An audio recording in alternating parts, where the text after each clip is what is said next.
ด้งดงเด้งอยู่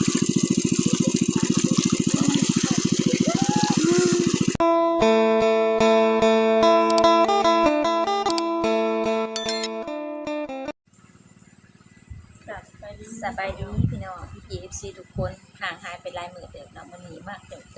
มื้อนี้มาอันกับสะยิงสะอื่นคือเก่ามื้อนี้สิมาจูบปลาอยู่น้องสะยิงใกล้สิแห้งแล้วพี่น้องเพราะว่าเพิ่นผู้จูบแล้วเพิ่นว่าปลาน่ะมันเริ่มหัวส่องขึ้นมาแล้วสิไปเก็บปลามื้อนี้สิเก็บปลาเก็บกุ้งเก็บซีอิ๊วนะพี่น้องสิมากินข้าวอยู่เถียงนาสะยิงเลยว่าพี่น้องเดี๋ยวไปเบิ่งกันว่าสิได้น้อยได้หลายปานใดน้องตัวนี้นะปีนี้ปีกายนี่ก็จูบอยู่เนาะปีนี้ก็จุกอีกพี่น้องเพราะว่าอยากให้น้ำบุกแล้วเพิ่นจะจุกน้องเดี๋ยวไปเบิ่งกันพี่น้องว่ามันสิได้น้อยได้หลายปานใดป่ะอันนี้เป็นอันบ่อเลี้ยงหมูอันพอสะยิงเพิ่นสิลงมาเลี้ยงหมูอยู่นะน่ะพี่น้องน้องกำลังเริ่มสิแห้งแล้วทุกคนปลาในหัวสองขยะขึ้นมาแล้วมีปลาเลี้ยงแล้วก็ปลาธรรมชาตินำปลาดุกปลาคอนะพี่น้องกล่องลายมือแหละทุกคนมันยังบ่แห้งก็เลยเอาจักมาซอยจูบปลายังบ่ทันได้พี่น้องแต่ว่าดังไฟถ่าให้มันขึ้นเป็นฐานก่อน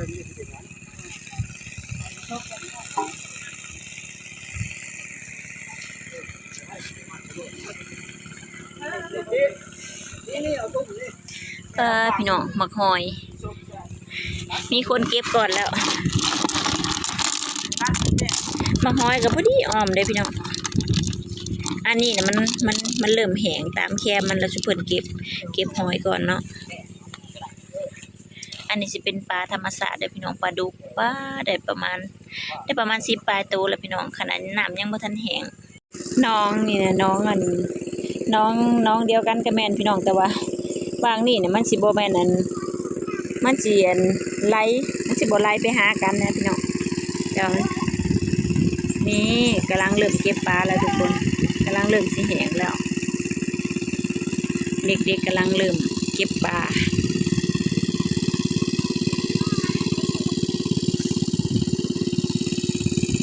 ย่างอีกบ่โดนดอกพี่น้องเพราะว่ามันมี2เครื่องสิมีเครื่องกรองแน่แล้วก็สิมีจักจูบน้ำนะพี่น้องปลาเลี้ยงก็หลายเก็บนี่หมักหอยนะพี่น้องให้สลอยเพิ่นเก็บนี่ชาวบ้านหมัก1 2หน่วยเก็บหมักหอยอุ้ยเอาวานนี่อุ้ยหลอกล่อนอยู่เอาวานนี่เก็บพี่น้องหมักหอยเนี่ยเขาเจ้าขายแพงไหนโลนึงนะ40 บาท50 บาทพุ่นได้พี่น้องนี่ร้อยนี่2-3หน่วยพุ่นร้อยหมักหอยพี่น้องเก็บหมักหอยไปอ้อมแห้งซ้ำหนึ่งก็เก็บเนาะเพราะว่ามันเขาสิเอิ้นว่าหยังเลย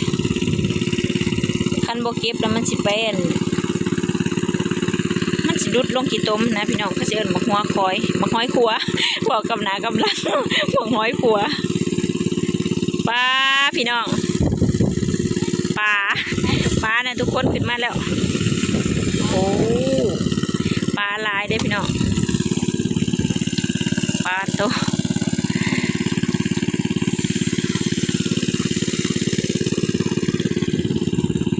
สิมีปลาขาวมันแล้วก็ปลาจีนปลาในคำปลาพี่น้องปลาทีโทลายปลาพี่น้องโอ้ยเห็ดละสอนเด้ลายขากะลิล้อ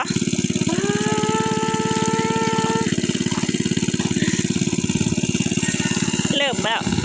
บุกแล้วพี่น้องปลาเพิ่นก็เด่นขึ้นมาเลยนี่อันนี้เป็นปลาจีนหน่อยนะพี่น้องปลาจีนหน่อยแล้วก็สิมีปลาเด็กหน่อยกับปลาพี่น้องเอ้ยปลาติโตปลาลายได้ทุกคนดงเด้งเรียกเป็นปลาได้แล้วอาวานจับได้แล้วตัวนึงไปกระพังพุ่นป้าเสียแต่ตัวบ่ใหญ่เนาะตัวบ่ใหญ่โอ้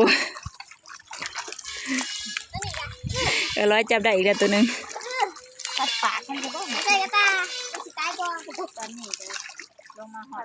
ลุยไปลงไปกลางเบิดก่อน ลุยแล้วยังบ่ทันลุยคักได้พี่น้องจังหน่อยก็ลุยอลีบาดนี้นะจังหน่อยนี่ ปลาเนาะ ตอนนี้ยังบ่ทันลุยคัก เดี๋ยวน้องมันน้ำมันแดงเดือดละปลาแบบง่าย แม่น เก็บหอยก่อน นี่ได้แล้วพี่น้องได้แล้ว ปลาเขาได้เด้อจะมานี่จ้ะ ปลาปากบ่ เรื่องบักเรื่องเขาบักมันแดงเด้อเอามาใส่อะไร อ้าวลง มาเรื่อง เด็กหน่อยกับปลานี่ก็เบิดเท่านั้นแหล้วพี่น้อง ตัวยังให้กระดูเด้อ เฮ้ย เด็ดไปสองเดือนว้าวบักเรื่องเห็ดแล้วคำ เอาแม่เอาวัดปลาในคำนะอุ้ย เดือนมันนอนแค่มันเลี้ยวอ่ะ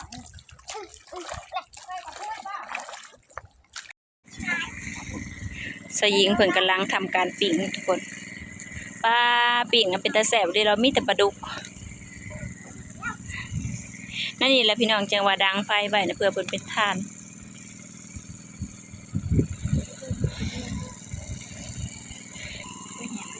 จูบอีกแล้วจูบเอาน้ำขอนๆจะให้เห็นแต่โตปลาผมมันจะเก็บง่าย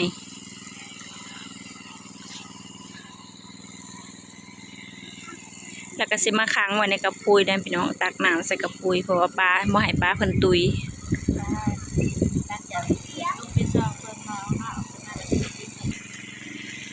สิกินเขาวอันง่ายอยู่กระเทียงนาจะยิงเลยแหละมื้อนี้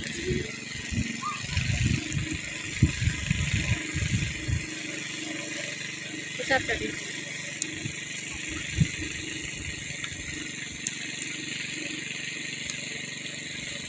เด้อพี่น้องมากินนันปิ่งปลานำกันเด้อตอนเที่ยง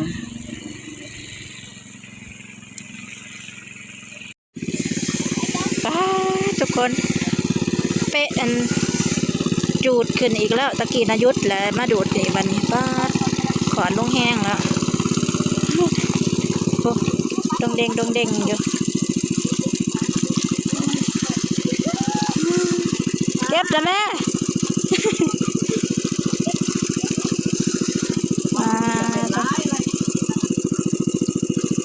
อันเพิ่นเก็บไปแล้วเพิ่นสิอันลงไปปล่อยอยู่น้องพาดุดๆเนาะพี่เนาะเพราะน้องนี่นะมันบ่อยากง่ายปล่อยตั้งแต่ลงน้ำได้นี่นะ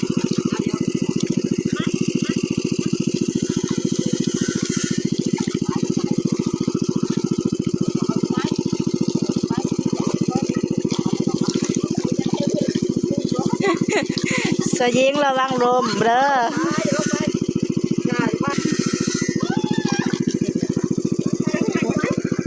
ดูวางหันกัน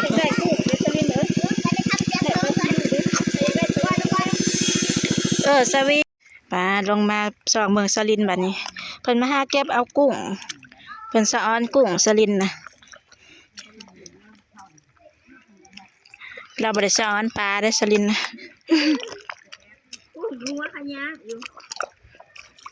ซิวกับลูกปลาอยู่เนาะ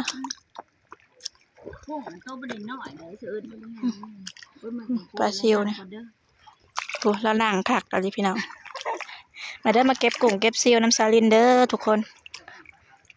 เป็นน้องแดงหัวขยะปลาใหญ่นะขึ้นเบิดแล้วมันบ่คือมีสวิงเนาะให้พี่น้องเบิ่งกับเพื่อเห็นโตกุ้งฉันมันเปื่อนขี้ตมเปื่อนขี้ตมเดี๋ยวสิไปล้างให้เบิ่งเด้อทุกคน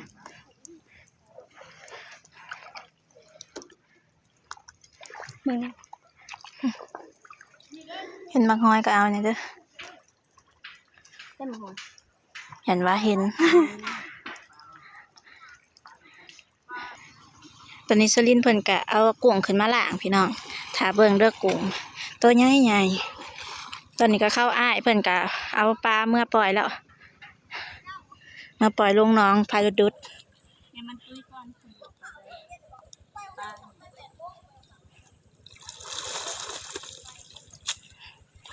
สะอาดละบ่สะอาดละบ่กุ้งน่ะสะอาดแต่ว่าคนเห็นสะอาดว่าพี่น้องเนี่ยนะปูบ่ บ่ขอเก็บเอาแต่ในแคมมันมาหาเก็บเอาแต่ตัวใหญ่งามเนาะพอได้อันบ่มีสวิงก่อยหนึ่งนี่ทุกคนปิ้งแล้วงวดหนึ่งเนาะอันนี้งวดที่2สิมีปลา มีปลาดุกน้ำแล้วก็มีปลานวลจันทร์นี่มันบ่หลายปานใด เนาะหมดทีน แม่นหิวข้าวแล้วพี่น้องใส่ยิงเพิ่นว่าเผาโลดเพิ่นว่าสิได้กินไว้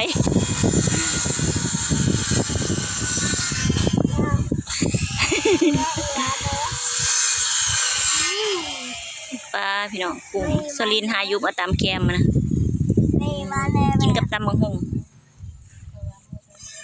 อันนี้เป็นหมักหอยบ่มีกระตาใส่ก็เลยมากองไว้อยู่ในขี้ดินซะก่อนบัดสิเมื่อจังสิเก็บมื้อนะ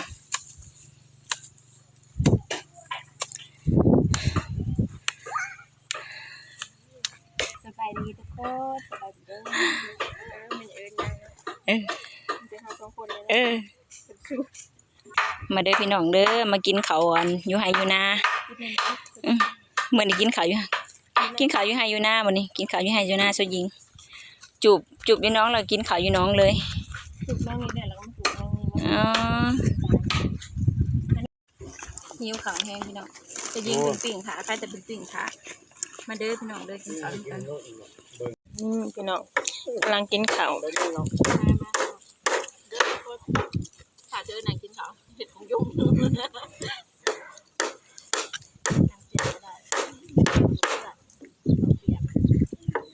ง่ายระวัง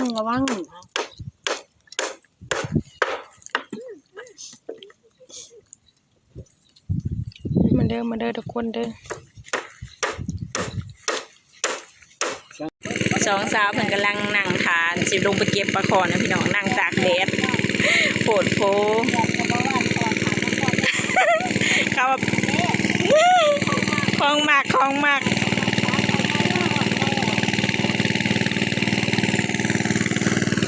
กำลังสิแหงทุกคนเพราะว่าน้องนั่นน่ะแหงแล้วก็สิ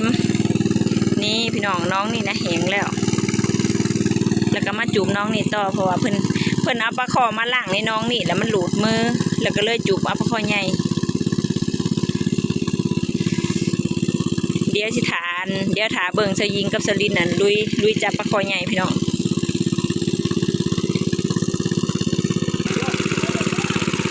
ปลา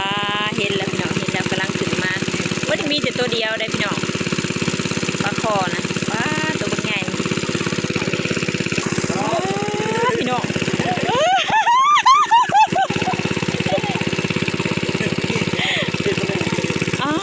ตัวใหญ่เอลี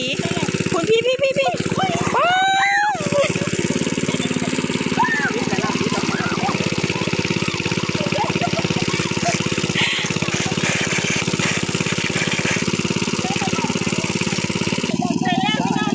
ปแล้วบ่สยิงเก่งอลีไปอีกต้นหนึ่งน้ำซาลินพี่น้อง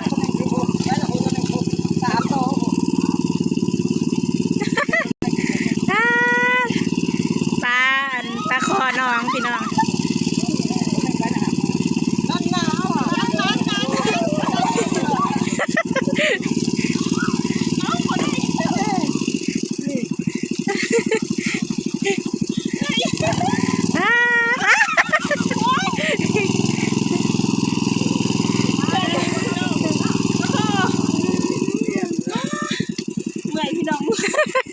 ไหนจะประคองกับเมื่อยพี่น้อง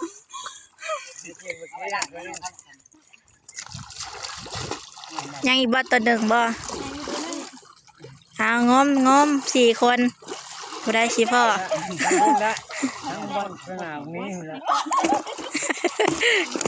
อ้ายมันสิออกแล้ว สนามนี้พุ่นทั้งน้ำเดินพุ่นทั้งดินโบทั้งกระนายเวิ้นละกินก้นโอ้ย ติดเว้นจำ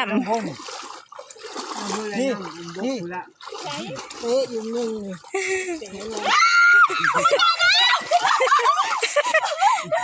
ไหนบ่ นี่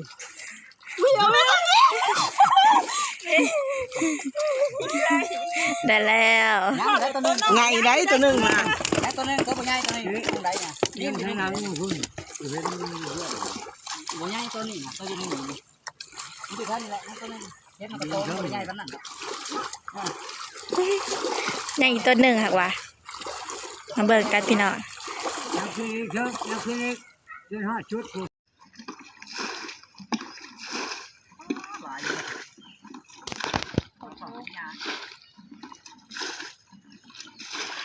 กำลังพากันหลันวิทย์เอากุ้งบ่หรือเอาซิวบ่ ทั้งกุ้งทั้งซี ว่าแดดเด้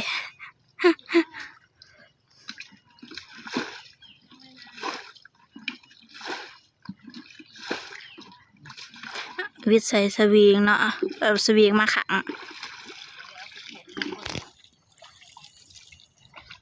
โอ้สวยเด็กบ่อยากลงขึ้นลงมาเบิ่งแน่นี่ปลาหลายเนาะ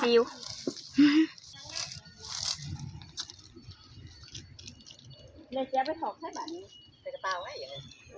ก็แล้วแต่